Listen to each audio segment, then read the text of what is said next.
फुरकान हिंद के बारे में है। एक बात बताइए, 800 साल से वो दरगाह है। अलाउद्दीन खिलजी की जब हुकूमत थी तो उस जमाने में 13th सेंचुरी 12th सेंचुरी में दरगाह शरीफ है। 12th सेंचुरी में गरीब नवाज का विसाल हो गया। 13th सेंचुरी में अमीर खुसरो, आप लोग जानते हैं अमीर खुसरो रहमतुल्लाह, उन्होंने किताब लिखे थे खजाइन फुतुहा, उसमें उन्होंने दरगाह का जिक्र किया। और फिर 800 साल के बाद आज आप बोल रहे कि नहीं वो दरगाह नहीं है, क्या बचेगा भाई? फिर कुछ तो, यानी वो दरगाह शरीफ जो है, पूरे दो हमारे नेबरिंग कंट्रीज का ऑफिशियल डेलीगेशन हर साल वहां पे आता है और फिर हर प्रधानमंत्री वहां पर चादर भिजाते उर्स शरीफ के दौरान। ये कहां रोकेगा, कहां ये? अगर कल बौद्ध समाज के लोग, जैन समाज के लोग भी कोर्ट में चले गए, आपको मालूम क्या हो जाएगा इस देश में? वही बोलेंगे कि हमारा वो जगह थी, हमारे मजहबी जगह थी। जैन समाज के लोग, बौद्ध समाज के लोग बोलेंगे। इसीलिए हमने 91 का एक्ट बना के बोला कि 15 अगस्त 47 को जिस किसी का भी मजहबी जगह है उसको चेंज या कन्वर्ट नहीं किया जाएगा। अब लोग बोलते नहीं, उसको एसर्टन करने से क्या होगा? अरे एसर्टन को एकेडमिक एक्सरसाइज के लिए कर रहा है, आप तो चेंज करना चाह रहे ना उसको। चलो कोई एकेडमिक एक्सरसाइज के लिए नहीं, एकेडमिक एक्सरसाइज नहीं है, एक्सरसाइज इसलिए कि कन्वर्ट करो उसको, कन्वर्ट उस जगह को बदल दो और जुडिशियल प्रोसेस से उसको वो मौका मिले। ये गलत चीज है। अब उस केस में ministry of minority affairs party है। अब मोदी सरकार क्या जवाब दाखिल करेगी जबकि वो खुद चादर भिजाए? नरेंद्र मोदी एक मर्तबा ने 10 साल में 10 मर्तबा चादर भिजाए हैं, फोटोज भी आप देख लो। अब मोदी क्या जवाब देंगे उसका? इसको बंद करना चाहिए बीजेपी आरएसएस को, ये देश के हित में नहीं है। सर वैसे सर आप देखिए, अब आप ऐसा, आप बार बार आप एएसआई करेंगे तो एआई छोड़ के एएसआई पढ़ लो पूरा। आर्टिफिशियल इंटेलिजेंस के बारे में बात भी मत करो, खाली एएसआई करते रहो, बस धंधे पे लगा जाओ, खुदाई करो। क्या है ये? अगर मैं दिल्ली में भी किसी भी जगह पे जाकर, बड़े बीजेपी नेता के घर में जाकर खुदाई कराया तो 100% 1000 फीट पे खाने जहां खा का कोई निशान निकल जाता। अब क्या बोलेंगे आप? वो है ना, सिविलाइजेशन है। सिविलाइजेशन ऐसी तो बनता, आगे बढ़ता लोग। तो ये चीज गलत हो रही है। ये इससे आप भारत को कमजोर कर रहे हैं। 140 करोड़ जनता के दूसरे मसाइल भी तो है, बेरोजगारी है, महंगाई है, किसान मर रहा है, चीन ताकतवर होते जा रहा है, मगर आप इस पे लगा दिए, ये काम पे लग जाओ। ये देश के हित में नहीं है, गलत है, इसका हम कंडेम करते। और अफसोस के साथ कहना पड़ रहा है कि जब बाबरी मस्जिद का जजमेंट आया था, मैं उस वक्त ही कहा था ये इस तरह के मसले शुरू हो जाएंगे। और डीवाईसी चंद्रचूड़ साहब अगर इसको रोक लगा देते हैं केस में तो किस्सा ही खत्म हो जाता था। वो गलत ओरल ऑब्जर्वेशन दिए वो। इस वास्ते आज 15 ऐसे जगह पर इस तरह की हरकतें हो रही हैं या करने की कोशिश कर रहे हैं लोग। मोहन भागवत इनका एक बयान आया है और 2 बच्चे से ज्यादा 3 बच्चे चाहिए, ये शास्त्र का मानना है, ऐसा उनका कहना है। आप ये उनको नरेंद्र मोदी को जाके सिखाना चाहिए था उनको, जो पार्लियामेंट इलेक्शन में क्या बोले थे, मुस्लिम महिला ज्यादा बच्चे पैदा कर दी। बोले नहीं बोले प्रधानमंत्री? उनके भाषण में बोले ना बात कि आपके हिंदू बहनों गलों से मंगलसूत्र छीनकर उन महिलाओं को दिया जाएगा जो ज्यादा बच्चे पैदा करते हैं। अब मोहन भागवत को क्या बोल रहे, हमारी आबादी गिर रही है, पॉपुलेशन गिर रहा है, तो क्या बोल रहे, बच्चे ज्यादा पैदा करो बोल रहे वो। फिर आरएसएस वाले शादी करना शुरू कर देना फिर चाहिए। अब बताइए आप पहले तो आप गाली देते हमारे को कि झारखंड में क्या बोले, झारखंड के लिए बोले कि आबादी बढ़ जाएगी मुसलमानों की। हर वक्त गंदगी, जबकि मैं शुरू से हम बोल रहे टीएफआर रेट, आप याद करो, टीएफआर रेट इस देश का गिरा है और सबसे ज्यादा टीएफआर रेट मुस्लिम समुदाय का गिरा, मगर अभी भी हिंदू भाइयों का उससे आगे है, कम है। हाँ, मगर आप ये आइंदा 20-25 साल में सबसे ज्यादा आबादी बूढ़ों की रहेंगी इस देश में। आज हम पुकार पुकार के बोल रहे, देखो बूढ़े होंगे, 25 साल में बूढ़े होने वाले लोग। आप करो, जैसा आप जापान चले जाओ, यूरोप चले जाइए, वहां पे सबसे बड़ा लोग ज़ईफ है, माने बुजुर्ग हैं, ज्यादा उम्र के लोग हैं। रशिया है। आज आपको समझ में आ रही बात? आप बच्चे कभी बोलते हैं बच्चे पैदा क्यों कर रहे, इनका हर एमपी बोलता 2 बच्चे बस, उससे बढ़कर तो उसको वो नहीं मिलना, गवर्नमेंट का स्कीम से नहीं, कोई फायदा नहीं होना। अरे एक तो पकड़ के चलो कुछ तो भी। अब आप एक के पकड़ने का मतलब दूसरा मत निकालो, तो एक पॉलिसी पे रहो ना भाई। अब देखिए स्टालिन, चंद्रबाबू नायडू बोल रहे ज्यादा बच्चे पैदा करो, या एक कानून है तेलंगाना में, आंध्रा में, कि जो भी कॉर्पोरेटर का इलेक्शन लड़ेंगे नगर पंचायत का, उसमें 2 बच्चों से ज्यादा नहीं लड़ सकते। अभी बिल लाने वाले उसको खत्म करने वाले, बिल लाने वाले हैं, खत्म, तेलंगाना में आने वाला है। आंध्रा में नायडू बोल दिए कि ज्यादा बच्चे पैदा करो, स्टालिन बोल ज्यादा बच्चे पैदा करो।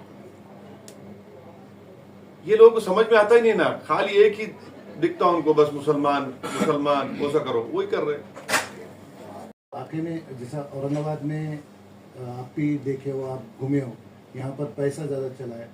क्या आपको लगता है, क्या रीज़न है जो इतना लैंड इसके ऊपर जीत के आई है बीजेपी? नहीं, एक तो ये कि एक वीडियो आप तमाम ने देखा कि पोलिंग के दिन एक बीजेपी के नेता के तरफ में कम से कम 100-150 महिलाएं खड़ी हुई हैं और अपने हाथों से पैसे बांट रहे हैं।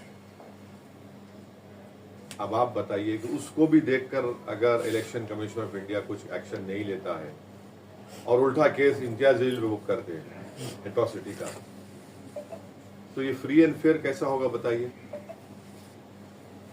यानी वीडियो है पैसे बांट रहा, सो हर एंगल से है। आप उस हम कंप्लेन दिए इम्तियाज साहब, उस पर नहीं लिया। एक शादी खाने में बैठकर पैसे बांट रहे थे।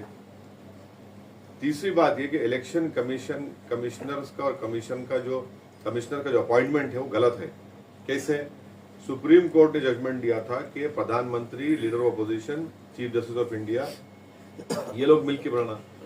सुप्रीम कोर्ट जजमेंट के बाद मोदी ने तो सीजीआई को निकाल दिया, अपने लॉ मिनिस्टर को ला लिया उसमें। वो तो अपने लोगों को बनाएंगे क्योंकि वोट ज्यादा उनके पास आएगा। वो गलत है, उसको चेंज करना चाहिए, सुप्रीम कोर्ट ने कहा था। तीसरा ये है, चौथा ये है कि वीवीपैट का 100% काउंटिंग होनी चाहिए। अभी आप सिर्फ 5% करते हैं, 100% करो ना काउंटिंग, कौन रोक रहा आपको? बैलेट पेपर पे और देखिए, छठी बात यह है कि अगर कोई चुनाव में कोई बोलेगा धर्म युद्ध, कोई बोलेगा वोट जिहाद, उस पर भी कार्रवाई नहीं होती है। कोई बोलेगा फतवा या भगवा, अब जो फतवा दिए उनको तो आप लोग भूल गए, उनके पास जा रहे नहीं आप, उनके पास जा रहे नहीं आप लोग। तो ये तो ठीक नहीं है ना। तो इलेक्शन फ्री एंड फेयर होनी चाहिए। फ्री एंड फेयर जब नहीं होगा तो फिर तो फायदा उठ जाएगा, उठा लेंगे। और फिर जितना जो पैसों का जो झोलझाल होता है उस पर रोक टोक होनी चाहिए। रोक टोक ही नहीं हो रही। कोई खड़े होकर पैसे बांट रहा है पोलिंग के दिन। आपको बोलना है फ्री और फेयर इलेक्शन नहीं हुए? नहीं, फ्री एंड फेयर के लिए जरूरी है कि अगर वो शख्स पैसे बांट रहा है तो उसके खिलाफ केस बुक हुआ। केस भी बुक नहीं हुआ उसके खिलाफ, उसके आप ना इंक्वायरी ऑर्डर करते, ना आरओ बोलता है कुछ। भाई आरओ क्या कर रहा है? औरंगाबाद सेंट्रल का आरओ, ईस्ट का, उसको तो दिखना चाहिए ना कि भाई हो रहा है, तो उसका तो काम है आरओ का। आरओ साहब क्या किए? आरओ साहब कुछ नहीं किए। सीओ साहब का काम था, ईसीआई का काम था। कुछ नहीं हुआ है।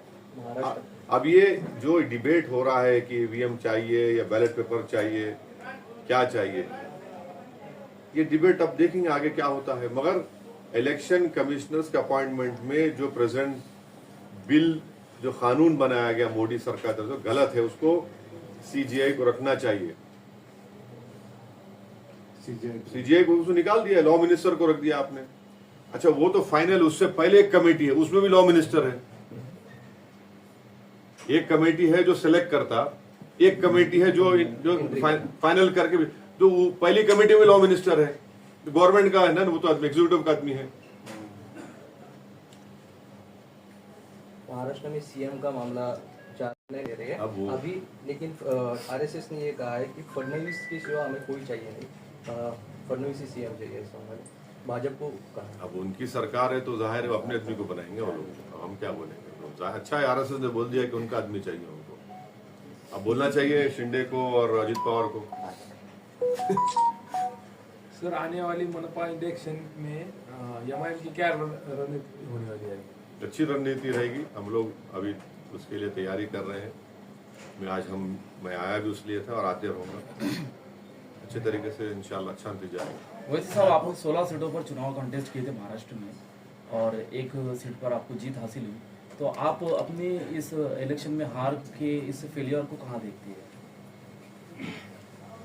नहीं, हमने औरंगाबाद की दोनों सीटों में, धूलिया में और जो गोवंडी की सीट है वहाँ पर हमने बहुत अच्छे खासे वोट लिए। शोलापुर में, इन जगह पर हम लोग सेकंड आए। इम्तियाज साहब तो बहुत करीब आए, कम वोटों से कामयाब नहीं हो सके। तो जाहिर है कहीं ना कहीं हमको अपना भी कमजोरियों को दूर करना है और इंशाल्लाह हम लोग सबसे बात करेंगे, जाएंगे, बैठ के बात करके उसको कमजोरियों को दूर करेंगे। मगर ये जो सडनली जो बैठ गया ना ये आपका गाड़ी, ये समझ में नहीं आया कैसा है, लोग बैठ गए एकदम ही माने कोलैप्स हो गए एकदम वो लोग। उसका रीजन क्या है मेरे को तो वो लोग तलाश करेंगे, पर हम अपना रीजन तलाश करेंगे। आप साथ में नहीं गए तो ऐसा लग रहा है, साथ में नहीं गए तो फायदे में रहे। ये जरा के फैक्टर ने काम करा के, हाँ, जरा के फैक्टर नहीं, हम तो शुक्रिया अदा करेंगे हमारे मराठा भाइयों का, हमारे मनोज जरांगे साहब का, हमारे दलित भाइयों का, हमारे हिंदू भाइयों का, हमारे वोट दिए। मगर जो हमारा कमिटमेंट है मराठा रिजर्वेशन के बारे में, हम उसके लिए आवाज उठाते रहेंगे। हम उनको जाकर बोल कर आए इम्तियाज साहब, हम तो बराबर उसको भी लड़ते रहेंगे, मराठा रिजर्वेशन के बारे में बोलते रहेंगे, सरकार से डिमांड करेंगे। सर, महबूब मुफ्ती ने अभी एक इंटरव्यू दिया है संभल हिंसाचार को लेकर। उन्होंने भारत अल्पसंख्यकों के साथ हो रहा है, वही भारत में अल्पसंख्यकों के साथ हो रहा है। देखिए, महबूबा मुफ्ती जो है बीजेपी के साथ मिलकर सरकार बनाई थी पहले, तो बीजेपी को बोलना चाहिए, इसके बारे में मैं नहीं बोल सकता। इम्तियाज ने अभी भाषण में कहा कि किराड़पुरे के लिए मैं अगर जा सकता हूँ तो अजमेर शरीफ के लिए भी जा सकता हूँ। तो इस मामले पे आप कुछ आगे चल के मोर्चा नहीं, आप अजमेर शरीफ के बारे में जो श्रद्धालु बोलेंगे या डिवोटीज है, उसमें कई गैर मुस्लिम भी तो है, नॉन मुस्लिम भी तो है। तो वो तो एक भारत के एक सिंथेटिक कल्चर का भी रिप्रेजेंटेशन है। तो इससे तो सबको तकलीफ हो रही है।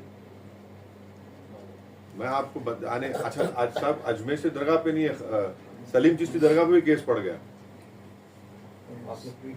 सलीम चिश्ती की जो दरगाह है वहां पे भी केस पड़ गया। अब आप बताइए, अने कितना पुरानी दरगाह वो माने वो तो 400 साल पुरानी दरगाह है, वहां पे केस डाल दिए। तो ये तमाशा बना के रख दिए लोग, माने ये गलत है। ये इससे देश मजबूत नहीं होगा, ये देश के हित में काम नहीं हो रहा। जो 9 प्लेसेस ऑफ वर्शिप एक्ट है उसको फॉलो करने की जरूरत है। नहीं, संघ प्रमुख मोहन भागवत जी का एक वीडियो भी वायरल हो रहा है, पुराना वीडियो है। उन्होंने कहा था कि हर मस्जिद के नीचे मंदिर की तलाशी उचित अरे नहीं। बाबू, वो कब गुलाटी मारते नहीं मालूम आपको।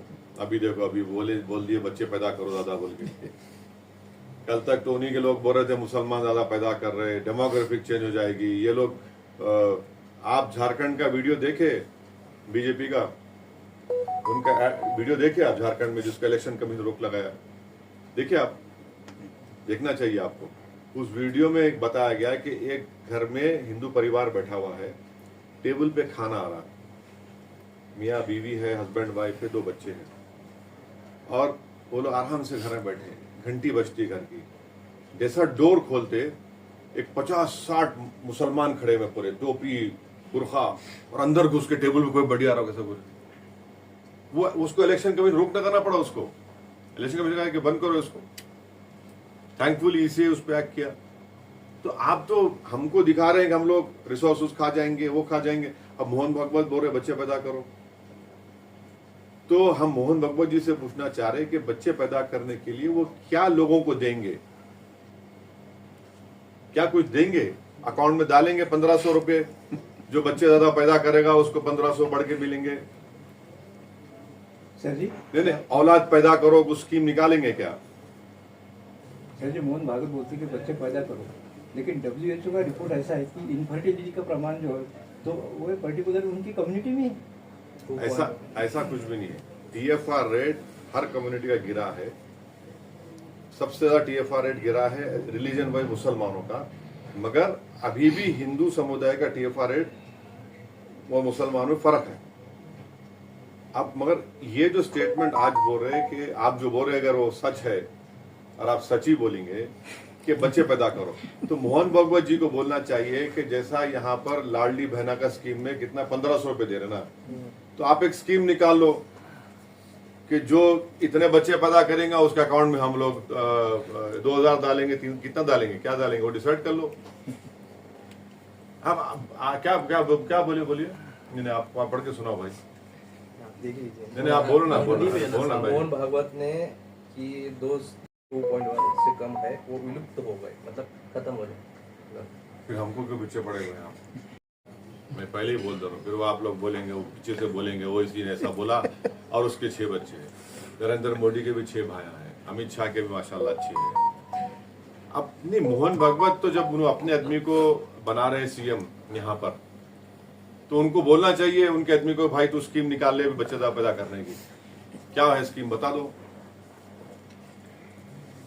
ठीक है, हो गया ना? Yes sir.